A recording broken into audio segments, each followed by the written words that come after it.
Hi, everybody. This is Pete Gustafson with AAMA. I'm joined today by Bob Fay, who was the executive director here at AAMA for 12 years. And he's going to share some stories about what happened with the industry, with the association over those 12 years. It was a pretty turbulent time. There were some issues he had to deal with. And he has an interesting way that he actually came into the association and became aware of the association. So, Bob, before your involvement with AAMA even started, really the way you started, that when you accepted the position of executive director, before you accepted that position with executive director, you actually were engaged with AAMA for a particular reason. You want to talk about what that was about? Sure, Pete. Yeah, back in December of 1984, Bob Lloyd, who was president of Data East at that time, he and I went to Rutgers University together, contacted me and said, Bob, I got this major problem. I'm losing $5 million per video game to counterfeits. And so I said, well, he knew I was the white collar crime supervisor in Atlanta at that time, and copyright and trademark was part of white collar crime. With the FBI. Yeah, FBI. Yeah. So I was the FBI supervisor in Atlanta. So I said, look, if you're losing that type of money, I got an undercover operation going here. I could reroute these guys into video game piracy and see if we could help you out. So I said, you got to find venue in Georgia. And that time, Pete Walton was working for Bob Lloyd here in Georgia. So I got the undercover guys in. Pete came in and Lloyd came in, and we started training them how to look for counterfeit video games. And in January 85, we launched it. And so within about 3 months, they got a guy up in New York State, a guy in New York City, a guy in Kentucky, a guy in Tennessee, a guy in Georgia. They had made 5 cases pretty quickly. So these people that were doing what? They were selling counterfeit boards. Got it. Okay.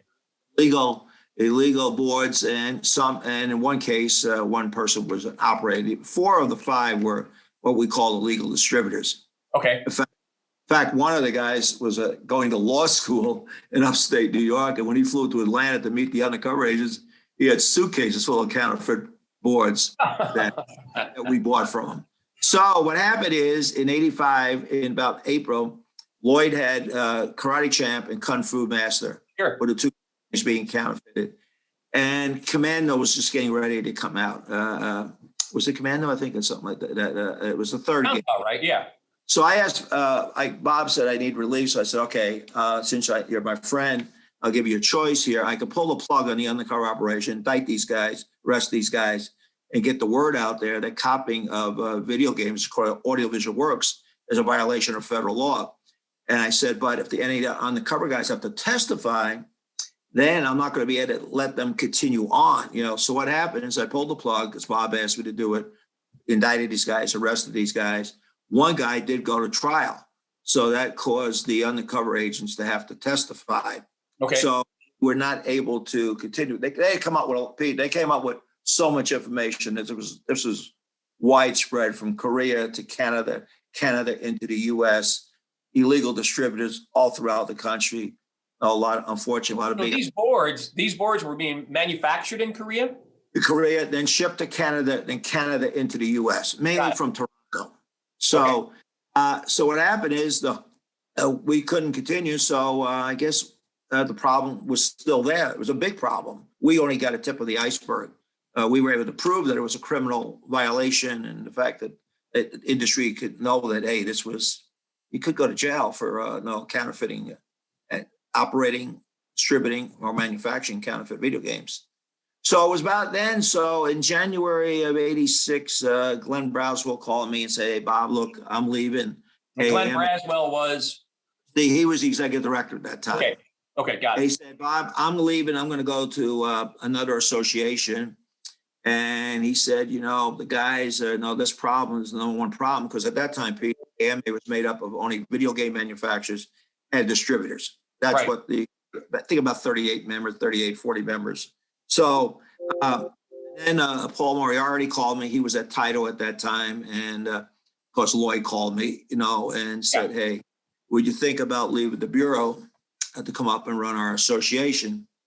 So I was up to be the number 2 FBI guy in San Diego at that time. And Wow, that's a cookie deal. yeah, I know. If I got that position, I probably never would have been in AAM. Sure.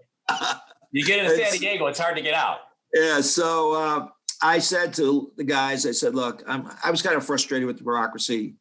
I only had one child, taking care of a couple of elements. So I said, hey, if I don't get San Diego, listen to what you guys got to say. So I didn't get San Diego. And so I listened to what they said. They flew me up to Washington. It was Joe Robbins and Murray Furchin and oh, sure.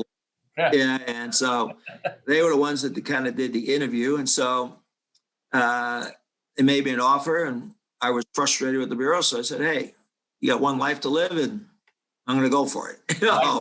With games, right? So what happened, though, there was a little bit of a wrinkle in the situation. Is they had a headhunter that they had hired, and she was saying, hey, if you guys want Bob to do nothing but this counterfeiting, so who's going to run the other administrative details association? Sure.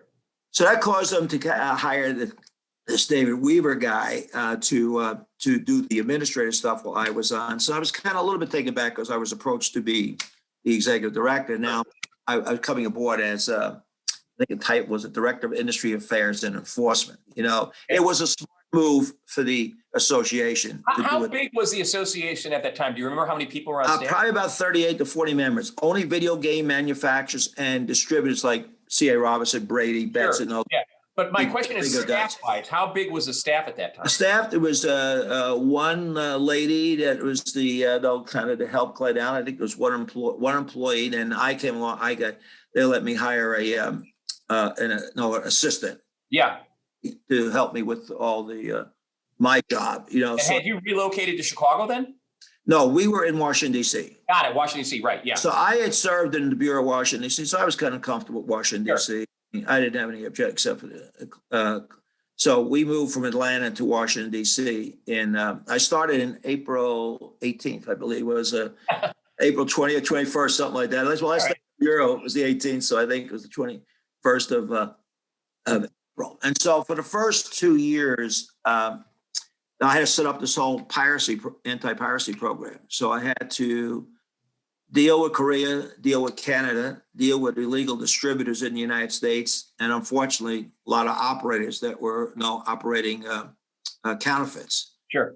So it took me to Korea in the summer of '86, and Japanese met me down there, people from JAMA, which was the Japanese trade. So sure. Yeah, and some of the other big Japanese companies, and we hired a lawyer, lobbied the Korean government. They had never done a case, obviously. Yeah. A trademark. And then I went over to see the U.S. Trade Representative's office in Washington, and lobbied them on strengthening the law in Canada. It was a misdemeanor, so the Mounties couldn't do a lot of work because it was a misdemeanor. So I had to get a felony. So the U.S. was in a bilateral trade negotiation with Canada on textiles, and the guy threw my case in, threw copyright trademark in. Right. They didn't to accept it.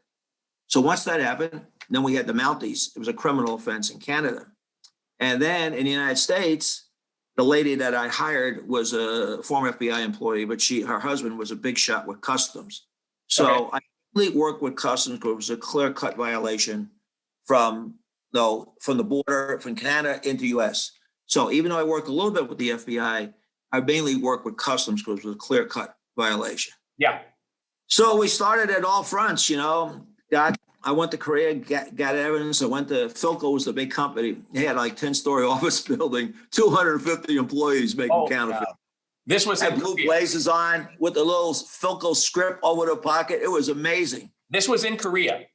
In Seoul. So wow. I had to go and gather evidence. And so I had the guy pick me up as Mr. Lee and his big Mercedes, and takes me over to his company and said, give me a tour. And so, no, he was open because he figures I'm going to be prosecuted. So he said, I said, what do you do to copies? Oh, copies are on 7th and 8th floors. It was a 10-story office building. I said, what do you do? He said, Top Gun. I said, that's a famous American movie. Oh, just a minute. New name, Red Gun. So he was copying all sorts of stuff, not just video games. No, he was just doing video games. He Okay, had all right, got it. All right. 250 employees, better than any companies. And right in the open, no, Right in the no open. So because cover of nobody's night. ever been prosecuted. Wow. So I ran from there, took notes, remembered everything I saw and observed, went right to the lawyer's office, filed an affidavit. And about a few months later, we got the Korean government to raid them. So that was the first. Wow. No, and they did a lot of seizures, a lot of make establishments. So that was going on in Korea. We did a few other, once we did one, then the Korean government did more. And Okay. I made about 3 trips to Korea. And then in Canada, it was really, once the Mounties got involved, the Mounties were great. And all these guys were in, I used to go into the offices, Pete, up in Toronto before the law got changed. And I would walk in there and I'd say, all right, Dominic, how much you cost me today? And he had all these stacks of shells with copies of this video game, that game. And I said, Dominic, someday, so what happened is I got customs in FedExpress in Memphis to set up now I said, give me 1 week, just give me 1 week. Look at anything coming from Canada that has a video game PCB board.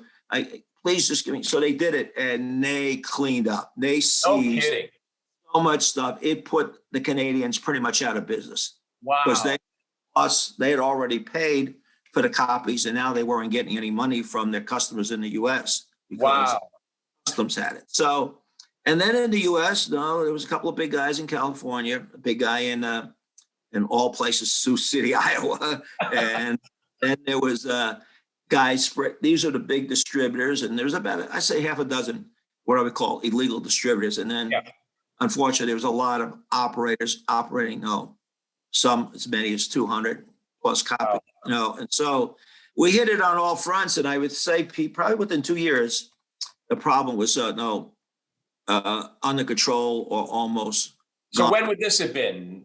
When you finally This was the 86 to 88. 88. Okay. All right. Maybe a little bit into 89. So we had Korea, we had Canada rock and rolling, and then we had the States between the FBI and customs. That's a lot of balls in the air you had going on. It was a lot of balls in the air. Wow.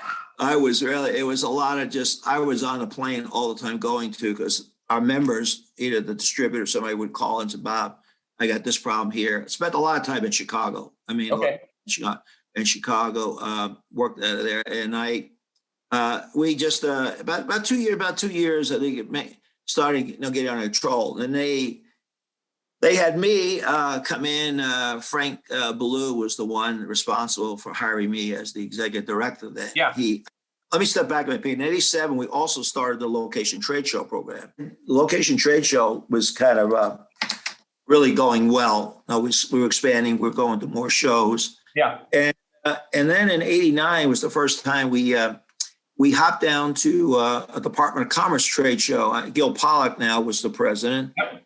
And I said to Gil, I said, no, hey, we really need to probably try to find some new business for the industry. So we joined the Department of Commerce trade show in Mexico City. Right. And it was well received. And Gil and I talked, I said, we should go back here and do our own show. So in 1990, we did that, and we Max? Exime. Yeah. So but at the same time, that was our first step into the Foreign Business Development Program, expanding our members' business. But in the States, between 88 and that time frame of 89, I said, our customers are children. So let's do some charity work. Let's get some charity work. Let's get out there and help align ourselves with charity. So we align ourselves with the National Committee for Prevention of Child Abuse. I remember that, yeah. U.S. Olympic Committee, and Give the Kids the World. And so I had some contacts with sports. So you may remember, we got the posters. We had Don Mattingly, we had John Madden, we had Nolan Ryan, we had Bo Jackson. Frank Thomas. Posters. And then at trade shows, got some of those people to come to the trade show. John Madden to the Reno trade show in 89. I did a kind of package deal, got him to put some games in his house for him to do the speech show. And then we had Terry Bradshaw came to one of the shows. So we started incorporating and getting our name out there along with at the same time doing charity work. Also, we went to Chile to the Department of Commerce thing. We set up an exhibition. Members came down and back, but it wasn't just Chile. It gave us exposure to South America. We had from Brazil, Argentina, Bolivia. So that was good exposure for us. So 90 first Exima, and this trade mission to Chile, and then what was going on also at that time, 91, we did our South American trade mission. Okay. And we went.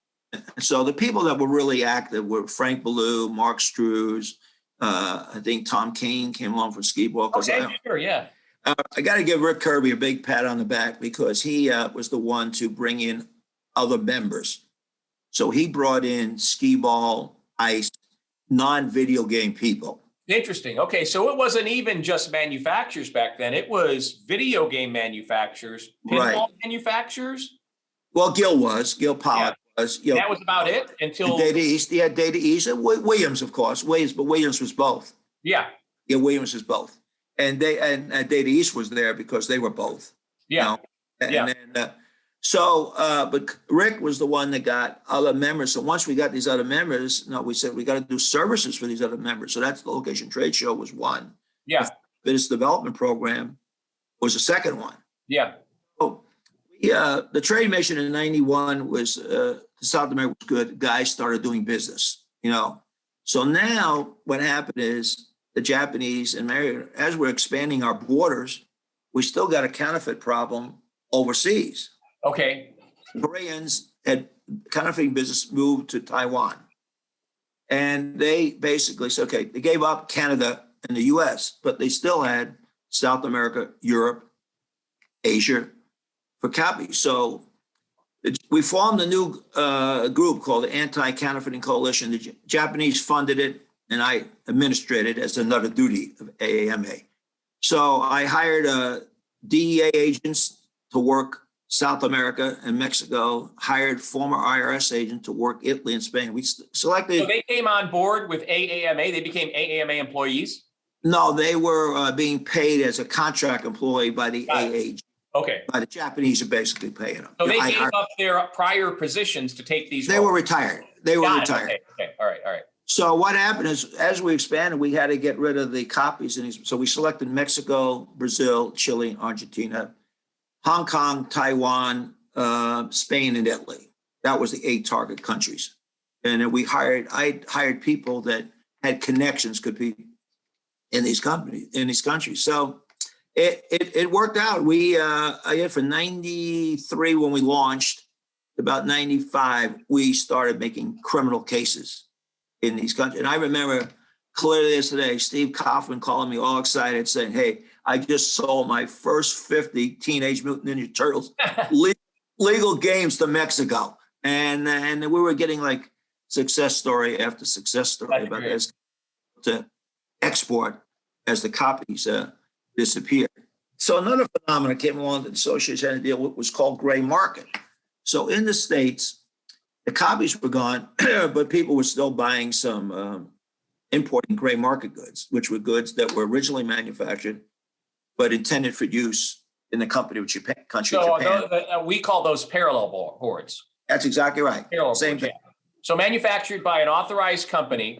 So right. They built this thing, and they built it specifically for a different market than the U.S.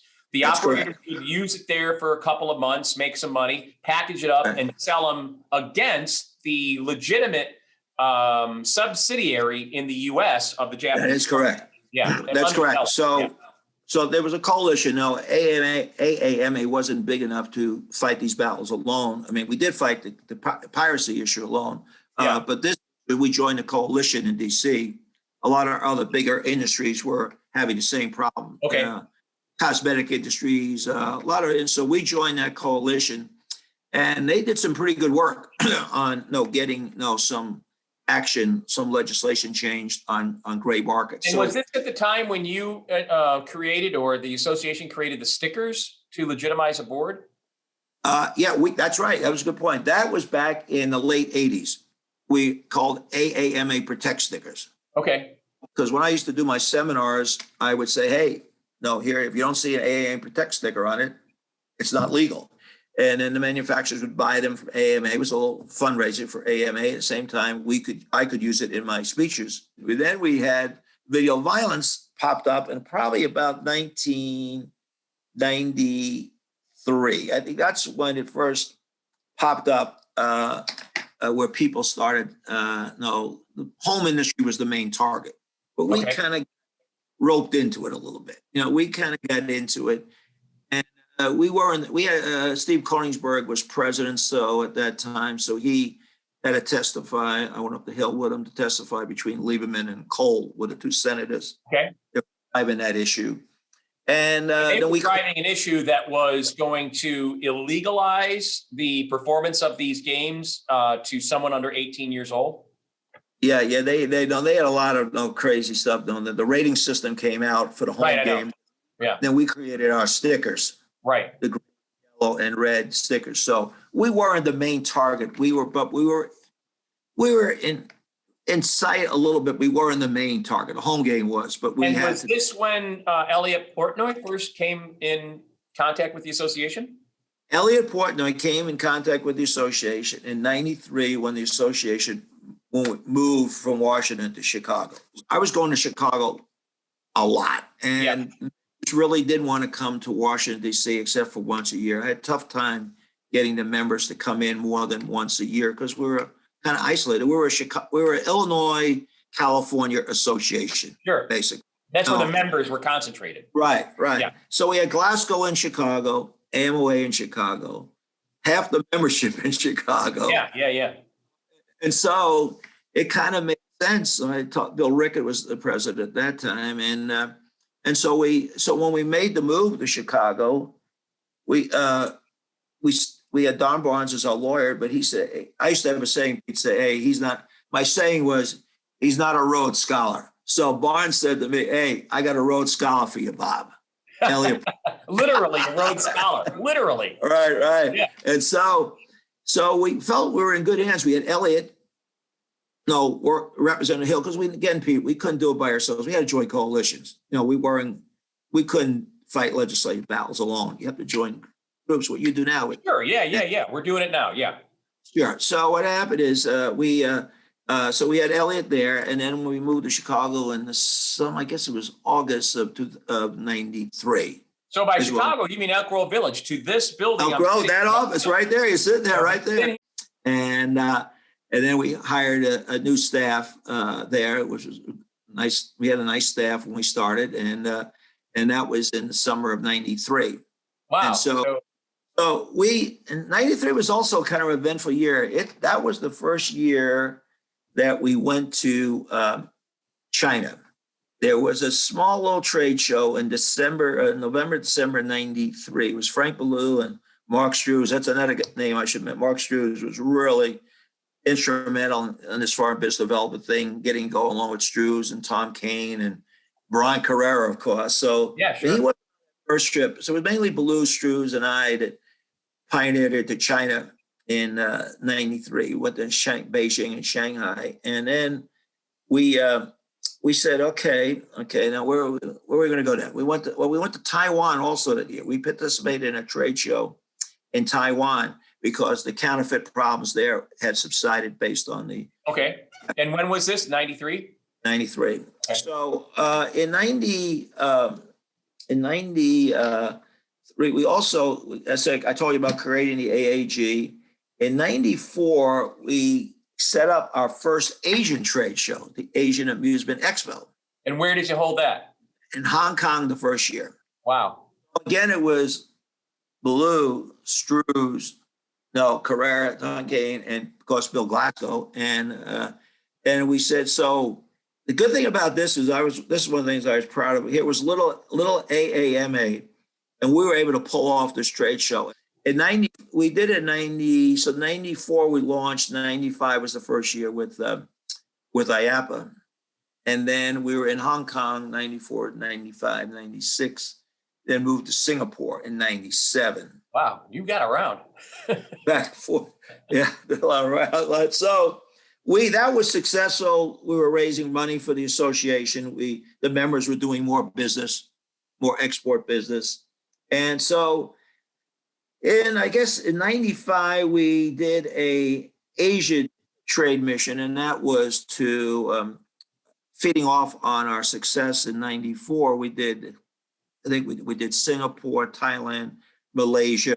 No, I forget. There was a couple other, I think we did 5 countries to go ahead. And again, our guys were establishing contacts and able to exhibit business. So the members, any member could go, but any member that did not go, I would do a report and send it out to all the members with all the names and everybody Sure. that we met. Yeah. So everybody had access without even going as a membership benefit. So no, I think in the 96, as we move it up now, is we got involved in a China Restaurant Association show. China was starting to have, no, it was really rural then, Pete. In 93 and 94, it was nothing. In 93, it was, you only could get, there's only 4 choices of wine in Beijing in 93. The same 4 every night, Great Wall, Golden Dragon. And we laugh about it and say, okay, what wine we're having. Then one Italian restaurant that was in Shanghai. That was it. Wow. We were there really on the ground. And so in 96, we did link in with this Restaurant Association show. And guys started doing a little bit of business then. Yeah. You know, exposure from that show. We didn't organize, we just went in as an exhibitor, you know. And then we got a little more adventurous and went to India in 96. Now, That is adventurous. that was adventurous. I actually had to go to the first, there was the next, in 96, and we got a lot of attention and a lot of interest, but that was, and so we decided to do our own show in India in 97. Wow. And I remember I had to ride a go-kart around. It was the first go-kart track. I had to go there to open that up. I had to go to the bowling alley in 97. Oh my goodness. Wow.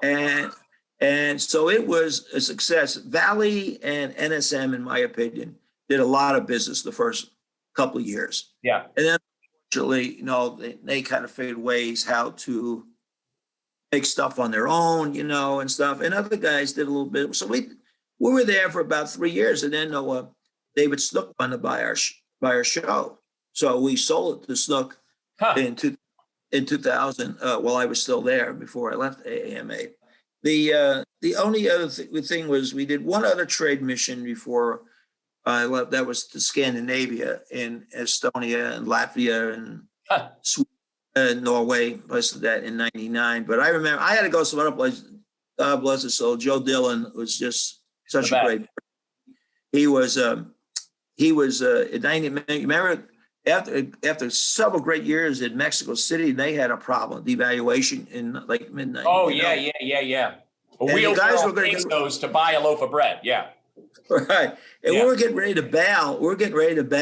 And Dillon stood up at the board meeting and said, look, guys, we made a lot of money off these people 4 or 5 years. Take your brochures down there. Don't send it clear, but don't abandon them. And he was right, you know. Yeah. So we went down there, but then he would come up with funny things. So he would read something about it. He'd go, hey, I think we need to get to Eastern Europe, but nobody wants to go. So let's just send phase blank to Eastern Europe. To Bulgaria, Romania. So I had to go to Bulgaria, Romania, and where else did I go? Slovenia.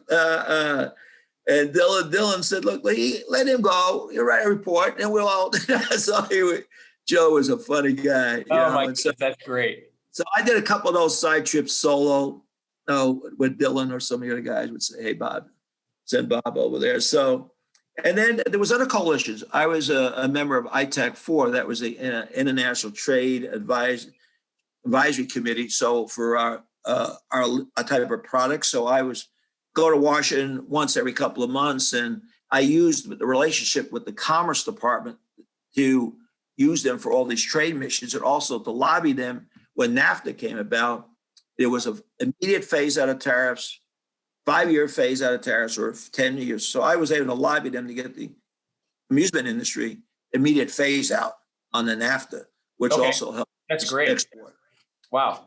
So there was a lot of coalitions. We had the Commerce Department Coalition, and we had the Gray Market Coalition, and so there's a lot of stuff in forming the coalitions. I'm a big guy, and coalitions are really, really needed. Yeah, So, many hands make the load lighter. It does, and Yeah. financially also it helps out that you're not paying the whole bill by yourself. You're just part of it, and you got some, especially line up with some bigger names. So, Pete, I don't know. I probably missed some things. I kind of Well, I'm went going to through. take you through a couple things. Sure. You are the second longest tenure employee of AAMA to Yeah, Tina 14 years. Schwartz, who's my partner here today. Tell me about Hi, how Tina. you're the guy that found Tina, right, and brought her into the association. Yes, that's a story like Nancy. I can go out to my the guy that married my niece, Bob Hart. He had a lake house out Lake Carroll, and he invites me out for the weekend. I get out there, and there's Tina is sitting on the sofa. She was dating Bob Hart's brother at that time. So I met Tina, and then we got in a conversation. I guess we were looking somebody left AMA staff, and we were looking for somebody. I said, so I liked her. I said, hey, yeah, you want to come? So that's how I met Tina at this lake house. And well, if you did nothing else for the association, I'll thank you for that. Yeah, Tina was great, So that's how I met her. I still remember. I can see it today. Her sitting on the sofa with Marty Hart. His name was Marty Hart, and it was Friday afternoon. Went out there to spend the weekend with the guy that was married my niece. So you're literally staying in the house with Tina and the whole crew, and I don't know if Tina and Marty stayed. They were there. They must have spent the night there too. Yeah. So over the course of the weekend, the conversation turned to, hey, I got about AMA, what she was doing. I forget what Tina was doing at that time. I forget. But the Harts knew everybody, and for Oak Park, everybody knew everybody in Oak Park. So sure, yeah. Tina knew all these people because the Harts were. The Hart girls, the sisters. It was a big family of brothers and sisters. Yeah. So I want to give a quick summary to your tenure here at AAMA. And I'd like to talk about what, in your mind, are the biggest wins, the biggest challenges, the biggest surprises, and changes, not just at AAMA, but in the industry over that tenure that happened. What was that? Let's start with the biggest wins, right? We could probably name those pretty quickly, right? Yeah, well, obviously getting rid of the copy problem, Yep. So that members could do more legitimate business was certainly number one. Opening up the borders, for the members to export our products to foreign markets, Number two. I think a big one, which we haven't talked about yet, was expanding the association membership. I think when I left at the end of 2000, we had gone from 40 members to like 180 members. And I think I felt really good about that we really expanded our membership. And I think a lot of that had to do with, we had programs like the Location Trade Show program, which kept on expanding. You're still doing it now. And that we had the Farm Business Development Program. Members could pick and choose. I think the fact that on the video violence and other legal issues, we were fortunate. We didn't have a lot. Elliot got that landmark case done in Minneapolis after I left. But no, we were fortunate by joining the coalitions again. We were able to deal with these other issues. I think the video, the counterfeiting, opening up new markets, exports, expanding the membership, all that, and creating these revenue streams through the trade show, revenue streams for the members, but also revenue streams for AAMA, which for me, the Asia show gave us the ability, to do other stuff for the members. Yeah. So, and it's when I was preparing for this, I said, "Gee, boy, that was a fun 14 years. I spent a lot of." Yeah. I was gone. 4 months a year, probably traveling internationally. Wow. I remember when my wife was sick a few years back, and she said, "I guess I never remember." When I was around going to treatment, whatever, they said, "I guess I never realized how long you were gone." So, but I tell you, there was a lot of great guys, that put a lot of time in. Rick Kirby, Frank Ballou, Bill Cravens, Steve Kaufman, Frank Goomer. It was Ron Carrera. There was a lot of guys that really, and Rick Kirby's still doing it. Spent a lot of time into devoting their time into the association. As you know, you got to have members to help you out. I mean, Absolutely. and And even we do. like We've got spectacular volunteers, really. you need help, because I remember Steve Kaufman, that when I was in Washington coming into Chicago all the time for meetings with AMOA before we moved there, I mean, I'd have to find somebody to go with me. And Steve Kaufman always seemed to be willing to go with me. You know, Yeah. he would from what he was doing. So you need people, you know. Cravens was great with the trade shows. Frank Ballou was, I call him a swashbuckler. I just talked to him this morning, you know. I mentioned his name 3 times because he told me I better mention his name 3 times.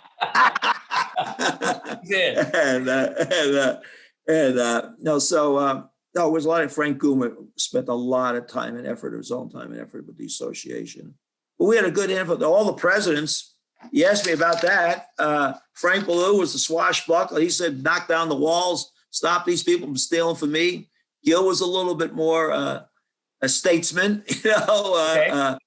Koenigsberg was Bill Rickett. Bill Rickett was that. Bill Rickett, was a smart guy, really a smart guy, and Bill was great to work for, because he was quiet on the outside, but Bill really was a sharp guy. And then Koenigsberg was the only one I worked for that said, Bob. Most of the guys said, Bob, go ahead and do your job.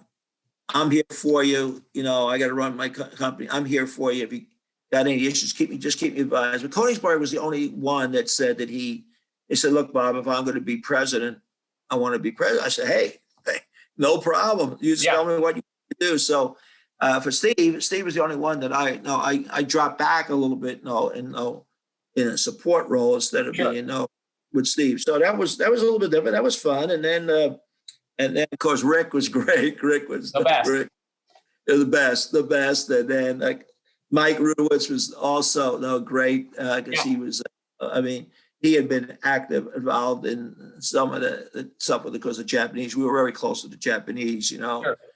Mr. Ron, I think I spent more time next to my wife, I spent more time with Carrera since in 95 to 2000 on all these trade missions. It was a big jump. Yeah. That's a good Tina traveling companion, I got to tell you. Yeah, we called him Mr. Ron. Tina knows that. Yeah. And so, it was like, I'm sure I probably let some guys out, but I had, I'd say, really good support, especially when we got to Chicago. Because if you know, on the East Coast, was only Steve Koenigsberg was only one member. Yeah. It strikes to us in where we were, you know. Yeah. So, in Chicago, you had a lot more resources. Yeah, still do. It's still, in my opinion, it's still the home of CoinOp. It's the historic home of the industry. Right. And there's still a lot of, all of the infrastructure is here. You couldn't, I suppose you could, but you'd have a difficult time building a pinball machine anywhere other than Chicago. It's all a tooling, Yeah. It's been great. Thank you for inviting me. And thank you for inviting me to reminisce. Oh, that's a pleasure, Bob. It's 40 years is that's a good milestone. I'm glad I was part of it for 14. So, so I still feel I'm part of it. So, still active, with Apple Industries with Alan, and the international sales for Alan. So I want to keep myself active and help you stay young. Right on. Thanks so much for your contribution to the association, for your contribution to the industry, and for taking time this morning. Thanks, Pete. Say hello, Tina. Okay, bye-bye. Bye-bye. Bye-bye. Thanks, man.